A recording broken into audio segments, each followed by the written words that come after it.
دل نشین دل ربا ہے محمد کا نام. تو سوال یہ کہ ایک شخص اپنے شیخ جس سے اس کو نسبت حاصل ہے اس کو چھوڑ کے دوسرے کے پاس جا کے اور اپنے شیخ کی برائی کر لے تو اس کو فیض کس دلیل سے ملا؟ یہ تو فیض ہی خراب ہو گیا. بالکل یہ تو حصہ ہی نہیں ہے. حصے میں تو احترام ہے. آپ کو تو میں عرض کرتا ہوں کہ اگر جعلی آدمی بھی ہے مگر فن پورا جانتا ہے لوگ اللہ والے بن جائیں گے. بے شک بے شک. اور اصلی آدمی ہے مگر فن نہیں جانتا اس کے مرید کبھی کامل نہیں ہو سکتے.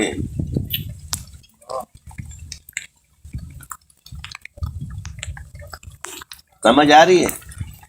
اصول کے مطابق اگر ان پڑھ آدمی ہے اور بات اس وقت اصول پہ کر رہا ہے تو یہ شخص اس وقت حق پر ہے، لیکن ایک بات اصول کے خلاف ہے اس پر عالم بھی ہے تو وہ عالم اس وقت غلط ہے. بے شک.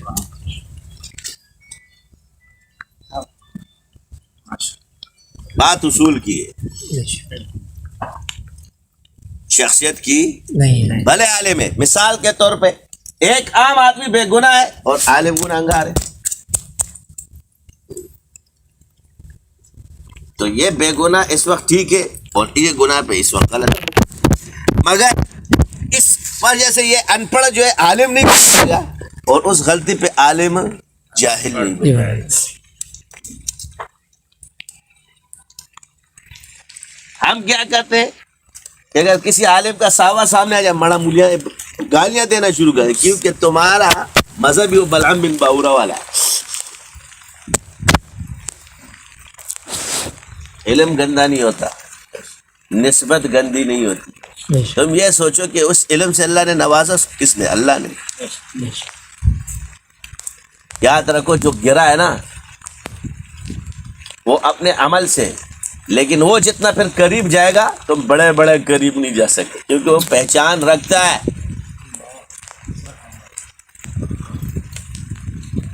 وہ فقیہ ہے، عالم ہے، وہ پہچان رکھتا ہے. اس کو پتہ چل گیا کہ میں نے دنیا کی عزت کے لیے جو کیا تھا اس کی سزا مجھے مل گئی ہے. میں تھا ہی اللہ کا، رہوں گا اللہ کا، ہمیشہ اللہ کروں گا. پھر اس کی عبادتوں میں صرف اللہ اللہ ہوتا ہے. سبحان اللہ. اللہ ہم سب کو. یہ کیوں پردہ دریاں ہوتی ہے؟ اس کی سب سے بڑی وجہ ہے کہ ہم ایک دوسرے کی پردہ دری کرتے ہیں، عیبوں پر پردہ نہیں ڈالتے. جب دوسرے کے عیب اتارو گے تو پھر تم بھی ذلیل ہو.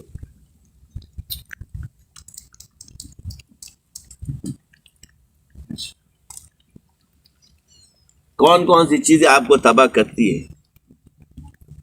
تو ان سب کے نصاب ہے. ایک نصاب دوسرے نصاب کو آپ ہاں ایک صورت ہو سکتی کہ اگر ایک نصاب ہے تو دوسرے کا اصول آسان ہو جاتا ہے. اگر تصوف سے کیا ہو تو فقہ کا نصاب آسان ہو جاتا ہے. اس کو یہ باقی چیزیں پڑھنے کی ضرورت ہے، اس کو فوراً ملنا شروع ہو جاتا ہے کہ اس کے مشاہدات کا بھی حکمت ہے کیونکہ یہ نظام سے تعلق رکھتا ہے. تکوین کے جتنے معاملات ہیں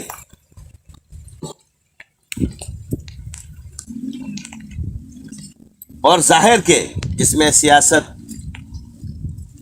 تکوینی امور، اس کا تعلق اس دنیا کے ساتھ. لہذا اس کا علم اگر کسی کو حاصل نہیں ہوگا وہ مضبوط آدمی نہیں بنے گا. یہ صرف شرف کی وجہ سے آپ تمام چیزوں کو چھوڑ دو پھر کہو کہ جی ہاں ہاں ہاں ہاں میں پورا شریعت پہ عمل کر رہا ہوں. ایسا کیسے ہو سکتا؟ ہم پہ ایک اشکال پیش کیا کہ حضرت آپ کو سفید کپڑوں میں نے کم دیکھا ہے، آپ رنگ برنگی کپڑے بہت پہنتے ہیں. لیکن بزرگ تو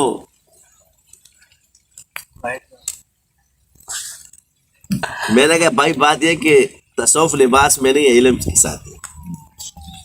اور عرض یہ کہ اگر آپ نے سفید کپڑا پہن لیا تو آپ نے تو ایک سنت پر عمل کیا. حضور نے تو ہر کپڑا پہنا ہے، باقی سنتوں کا کیا ہوا؟ ایک ہے بہتر ہونا، پسند ہونا، اور ایک ہے باقی کپڑے پہننا. تو رنگ برنگی کپڑے تو حضور نے بھی پہنے، صرف ایک کپڑے سے منع کیا ہوا ہے سرد رنگ کا. تو میں نے کہا آپ شریعت کا مزاج نہیں ہے. جب ایک چیز شریعت ہے تو اس پر اشکال کیوں کر رہے ہیں؟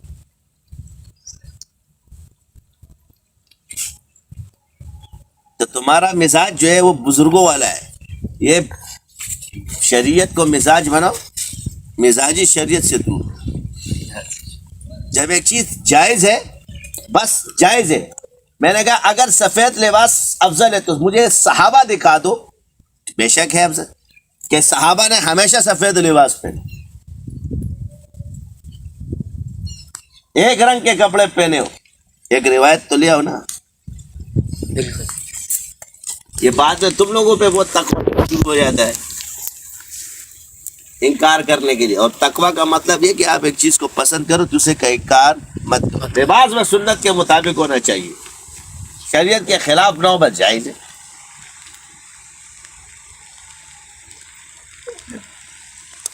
کہہ رہے نہیں میرا حضرت اعتراض کا. میں نے کہا اعتراض کرنے کے بعد بھی آپ لوگوں کا مقصد اعتراض کا نہیں ہوتا. یہ اب جواب تو آپ کو مل گیا ہے، لیکن میں ایسے ہی پوچھ رہا تھا اپنے علم میں اضافے کے لیے. یہ شیطان جو تم لوگوں کو سکھاتا ہے دوسرے طریقے،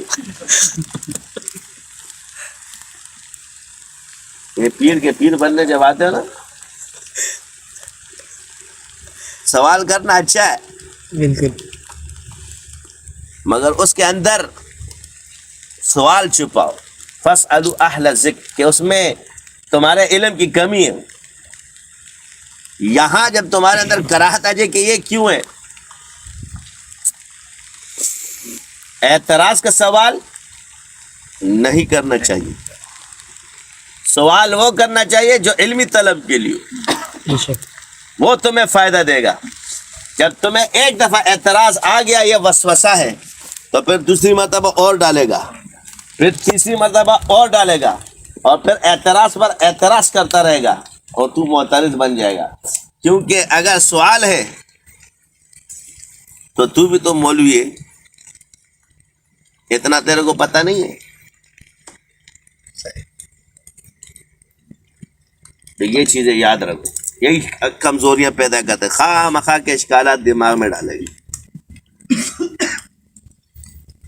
یہ پوچھنے کے لیے نہیں، آزمانے کے لیے نہیں.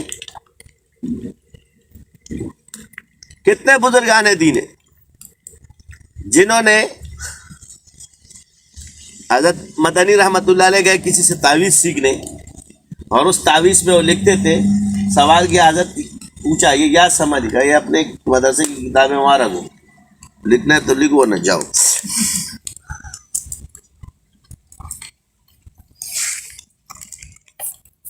تو آپ نے پوچھا یہ یا نسبتی کس طرح، اور پوچھنا ہے تو پوچھو، لکھنا تو لکھو ورنہ جاؤ. آخر تک وہ تعویذ اسی طرح لکھتے رہے، دوبارہ سوال نہیں.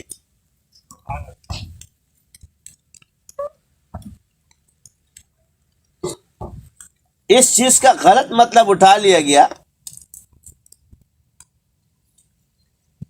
یہ ساری چیزیں کامل بزرگوں کے لیے تھی کہ ان سے مت پوچھو یا وہ نہ کرو کہ جن کے پاس. اب آپ ہر چیز پہ اس کو فٹ کرو، بھائی ہم سے سوال مت کرو، تو بات صحیح ہے، فیض ملے گا. صحیح عقیدے والا، عقیدہ اہل سنت والجماعت سے تعلق ہے تو چلے جاؤ. کسی کے ذات پہ اعتراض مت کرو علمی اختلاف کا سے. اسی طرح اگر کوئی خلافت کوئی بزرگ دے رہا اور وہ کسی کا خلیفہ ہو تو اس پر اعتراض مت کرو کہ یار یہ اپنے نفس کے لیے دے رہا، کیونکہ نیت کا پتہ یہ اللہ کی طرف سے، اس کو جس طرح جیسے حاصل ہوا اللہ نے اس کے دل میں ڈال دیا، اس کے دل. ان چیزوں پہ اعتراض نہیں کرنا. اور شاذی کسی پہ اعتراض کرو ہی مت، کیونکہ جو اللہ اللہ کر رہا ہے بس ہمارے لیے صحیح ہے، وہ ہم ان کو چھیڑتے ہی نہیں. کیا ہے ہم اس کا نہیں چھیڑتے. وہ جب ہمیں چھیڑتے تو پھر ہم ایسے ان کو جواب دیتے، اور وہ بھی نفرت کی وجہ سے نہیں دیتے، صرف اس کو. پھر وہ جب مینڈک کا مقابلہ ہوتا ہے نا سمندر اور کنویں والے کا، پھر بتاتے کہ تو ادھر کھڑا ہے. عرض یہ ہے کہ صحبت بہت ضروری چیز ہے، کیونکہ صحبت سے مرکزیت قائم ہوتی ہے. بے شک. صحابی کس کا نام ہے؟ حضور کی صحبت والے، صحبت میں بیٹھنے والے. تابعی کس کا نام ہے؟ صحبت میں. صحبت میں بیٹھنے والے. تابع تابعین کس کا نام ہے؟ صحبت میں صحبت میں بیٹھنے والے. سلسلہ صحبت چلا آ رہا ہے. بے شک. اس پر تواتر عملی ہے. کیا ہے؟ تواتر عملی. یہ ایک لازمی چیز ہے کہ اس پر تواتر کیا ہے؟ عمل تواتر کے ساتھ چلا آ رہا ہے. مثال کے طور پہ آپ کتاب تو پڑھ لو گے، لیکن ایک روایت ہے جو حضرت امام ابو حنیفہ سے ہم نے بھی جو دی گئی ہے نسبت کے ساتھ. بے شک. تو آپ علیہ السلام نے ابو ذر رضی اللہ تعالیٰ کی ناک پر اپنا ہاتھ انگلی مبارک رکھی. اب تم حدیث بھی پڑھ لو گے، سب کچھ پڑھ لو گے، مگر جس کو یہ حدیث صحبت سے حاصل ہوگی وہ ابو ذر رضی اللہ تعالیٰ کی طرح اسی طرح ناک پہ انگلی رکھ کر کے آپ کو دے گا.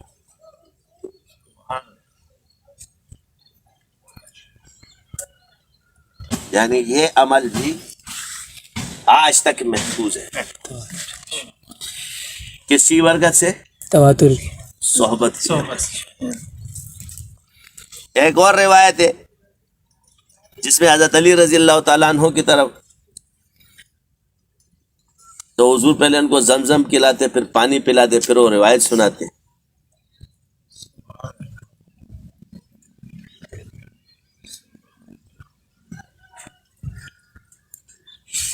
تو وہ سنت بھی آج تک قائم ہے. بے شک. لیکن انہی کی برکت سے اللہ نے ان پہ علوم بھی کھولے. تو یہ ہے کہ ایک شعبے کو آپ تھوڑا کا تو جلدی کریں گے تو ان کو جلدی حاصل ہوگا. اب اگر مولوی ذرا سی چلہ کشیاں شروع کر دے اللہ اس کو دینا شروع کر دے. صوفی ذرا سا تھوڑا سا مطالعہ یا کتاب کو شروع کر دے اللہ اس کو دینا شروع کر دے.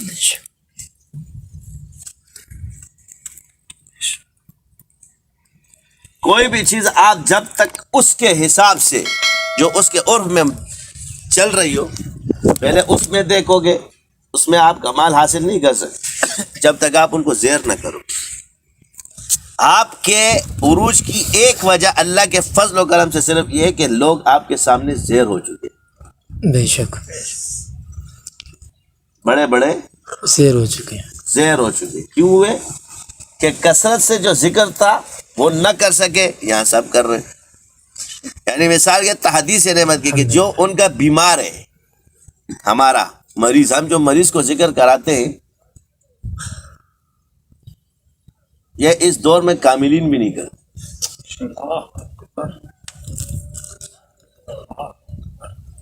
وہ 1000 مرتبہ سارا والا جن کو کاملین کہا جاتا ہے.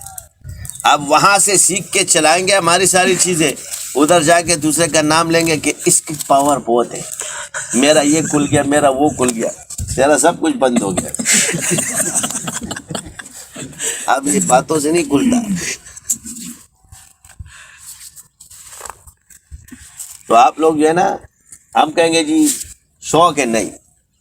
دیکھیں کہ شاذلیہ کا مزاج ہے، ہم نے خلوت نشینیاں کم کی، بس چلتے پھرتے اٹھتے بیٹھتے ذکر کیا. جلوت میں جو ہے نا اللہ کو پانا یہ کمال ہے. صحابہ کو یہی چیز زیادہ حاصل تھی کہ جلوت میں آپ لوگ ذکر کرتے تھے. خلوت تو تھی زیادہ تر جلوے میں آپس میں بیٹھنا، مذاکر، ذکر، اذکار. اجتماعیت کے ساتھ بھی ترقی ہوتی ہے. تو شیطان کو رستے مت دو. تو صحبت ضروری ہے. اب آپ کیا کہتے ہیں یار میں نے تو فیض النور بھی پورا کر لیا اور یہ بھی پورا کر لیا، وہ بھی پیر پخلکار گئی.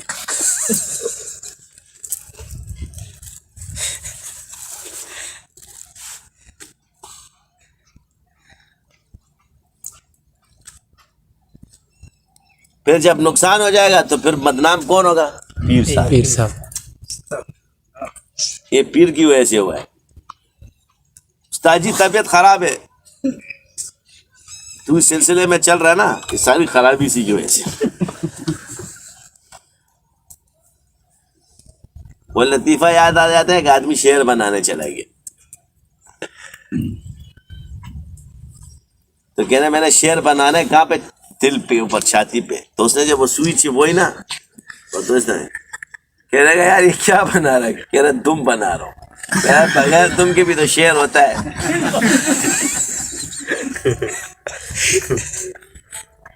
تو اس نے پیر بنانا شروع کر دیا. اب کیا بنا رہا ہے؟ تو پیر سے شروع کیا. کہہ رہا یار اب بغیر پیر کے بھی تو شعر ہوتا ہے. وہ آگے چلا گیا, گردن سے شروع ہو گیا. جب سر کے پاس آئے وہاں سوئی چوبی. کہہ رہے کیا بنا رہے؟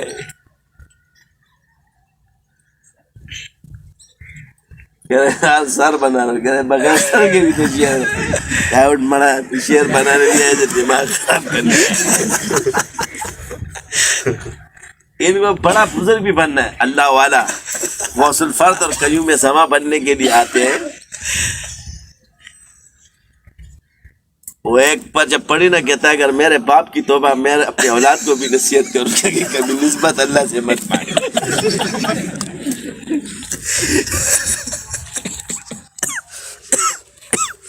میں تو غوث الفرد بننا تھا, بن خوابوں میں غوث الفرد بنا ہوا تھا. میں نے کہا یہ فرق ہوتا ہے. جو چیز تم چاہتے ہو یہ تیری چاہت ہے, ہماری چاہت نہیں ہوتی. اللہ دیتا ہے, جس کو اللہ دے دے اس سے تو لے نہیں سکتا. بے شک. اب حدیث ہے کہ مومن پر سب سے زیادہ مصیبتیں آئیں گی. وہ پیمانہ کیا ہے کہ تکالیف جب تمہارے پر آ رہی ہے تو یہ ایمان کی علامت ہے. بے شک. ادھر کیا کہیں گے؟ ادھر گیا نا, یہ اس وجہ سے ہوا ہے.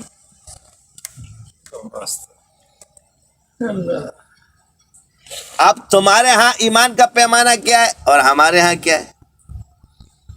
بالکل. حضور فرماتے ہیں کہ تکلیفیں زیادہ ایمان والوں پہ. ادھر کیا ہے کہ ہم نے راحتوں کے لیے دنیا میں آئے, جس کو تکلیف آئے گی یہ جگہ ہی غلط ہے. اب دنیا سجن المؤمن جنت. و جنت الکافر. بے شک.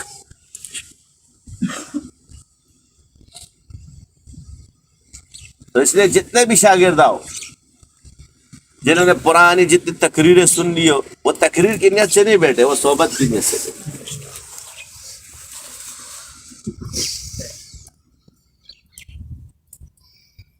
کس کے نیت سے بیٹھے؟ صحبت کو پتہ ہے یار یہ باتیں تو میں نے سنی ہوئی ہے, کیونکہ وہ تو اس کے لیے کم سے کم صحبت میں بیٹھا رہے.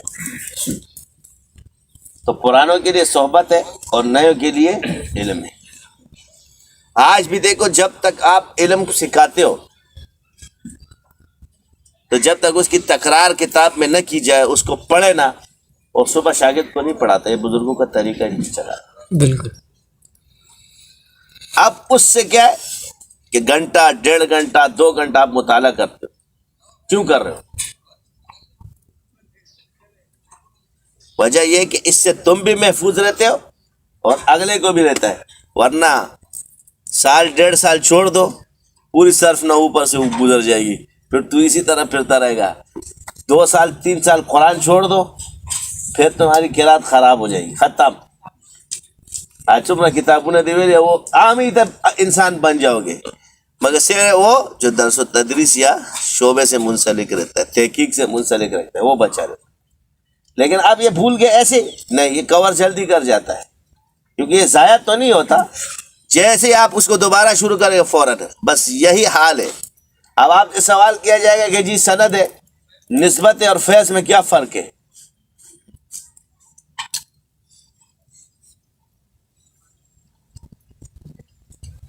سمجھ گئے یا نہیں سمجھے؟ سند آپ نے کوئی نصاب طے کیا, آپ کو مل گیا. فیض یہ علم شرط کے ساتھ نہیں ہے, عامی کو بھی حاصل ہو جاتا ہے. اور نسبت اس کو کہتے ہیں جو اللہ تمہیں دے اور علم کے ساتھ.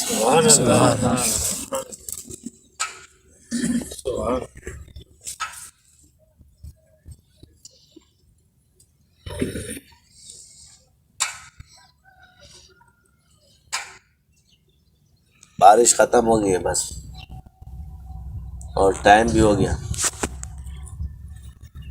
عرض یہ ہے کہ آج الحمدللہ یہ دیکھو کام شروع ہو گیا ہے، آپ لوگ بھرپور کوشش کریں، تمام سلسلے والے ساتھیوں کو کہیں کہ فنڈ میں تیزی کرو کیونکہ ضرورت پڑ رہی ہے، آگے ساتھیوں کو کوشش کرنی چاہیے، اللہ کی طرف توجہ رکھو، کیونکہ کسی بھی کام میں دیکھو دین کے کام کے ہر کام میں اللہ کی طرف توجہ، اس کے لیے جو ہے نا نماز کی پابندی، 2 رکعت نفل صلاۃ حاجت پڑھے اور اللہ کی طرف رجوع کرے، مخلوق کی طرف تو ہم نے وسیلے کے طور پہ جانا ہے، اللہ کی مدد انشاءاللہ شامل حال رہے گی، اللہ سے مانگتے رہو کہ ہم، کیونکہ اللہ کی راہ میں ایک بات یاد رکھو کہ جو فتوحات کے دروازے آپ نے کھولنے ہیں تو اللہ کی راہ میں کبھی دل بوجھل دل سے چیز خرچ مت کر،